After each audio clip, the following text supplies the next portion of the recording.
Selamat siang Indonesia. Anda menyaksikan seputar Bali terkini pukul 11 WITA bersama saya Dwi Vera. Menjelang Hari Raya Galungan dan Kuningan awal April 2017 mendatang, pedagang sarana upakara di wilayah Kapal mulai menggeliat.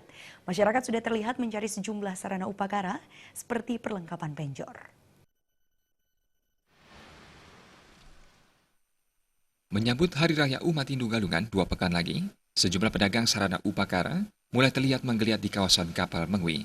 Salah seorang pedagang, Ririn, mengatakan, sejak sebulan lalu sarana upakara ini telah dipersiapkan seperti sampian penjor, ceniga, tamiang, janur, dan perlengkapan lainnya. Selain membuat sendiri, sarana upakara ini juga didapat dari pengepul. Menjelang Hari Raya mendatang, harga sarana upakara ini mengalami peningkatan dibandingkan hari biasanya.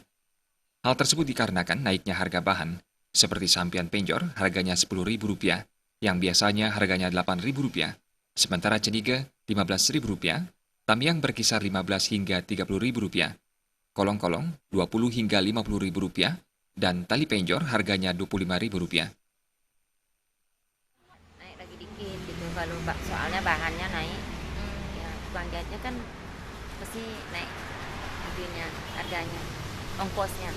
Oh ya.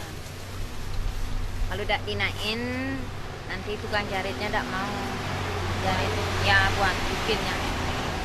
Soal bahannya naik, alas seperti busung itu situ loh. Dulu dapat 6.000, sekarang 15 sampai 12 gitu, satu gitu. Itu muncul. Selain perlengkapan penjor dan sarana upakara lainnya, pedagang di kawasan ini sekaligus menyediakan ogoh-ogoh mini untuk anak-anak yang dijual mulai Rp70.000. Perawidia dan Sutardana, Bali TV. Sekian seputar Bali terkini kali ini. Terima kasih untuk perhatian Anda. Salam Indonesia.